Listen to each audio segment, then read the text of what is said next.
enters era of global water bankruptcy. UN scientists formally define new post-crisis reality for billions. Flagship report calls for fundamental reset of global water agenda as irreversible damage pushes many basins beyond recovery. UN headquarters, New York, 20 January 2026. Amid chronic groundwater depletion, water over-allocation, land and soil degradation, deforestation, and pollution, all compounded by global heating, a UN report today declared the dawn of an era of global water bankruptcy, inviting world leaders to facilitate honest, science-based adaptation to a new reality. Global water bankruptcy, living beyond our hydrological means in the post-crisis era, argues that the familiar terms water stress and water crisis fail to reflect today's reality in many places, a post-crisis condition marked by irreversible losses of natural water capital and an inability to bounce back to historic baselines. This report tells an uncomfortable truth. Many regions are living beyond their hydrological means,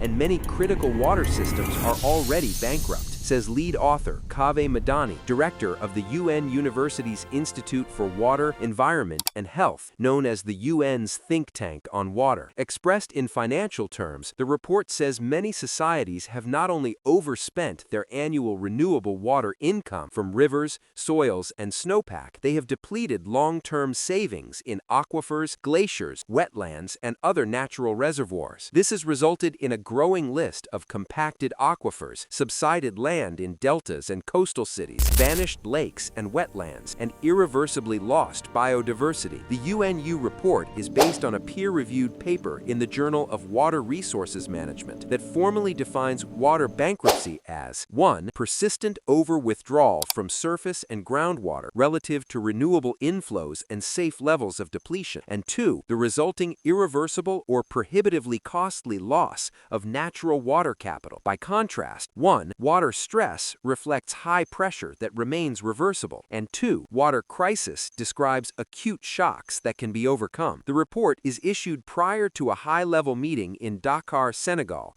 26 to 27 Jan, to prepare the 2026 UN Water Conference to be co-hosted by the United Arab Emirates and Senegal 2 to 4 December in the UAE. While not every basin and country is water bankrupt, Madani says enough critical systems around the world have crossed these thresholds. These systems are interconnected through trade, migration, climate feedbacks, and geopolitical dependencies, so the global risk landscape is now fundamentally altered. Madani underlines the following 4 essential points. 1. Water cannot be protected if we allow the hydrological cycle, the climate, and the underlying natural capital that produces water to be interrupted or damaged. The world has an important and still largely untapped strategic opportunity to act. 2. Water is an issue that crosses traditional political boundaries. It belongs to North and South, and to left and right. For that reason, it can serve as a bridge to create trust and unity between and within nations. In a fragmented world we live in, water can become a powerful focus for cooperation and for aligning national security with international priorities. 3. Investment in water is also investment in mitigating climate change, biodiversity loss, and desertification. Water should not be treated only as a downstream sector affected by other environmental crises. On the contrary, targeted investment in water can address the immediate concerns of communities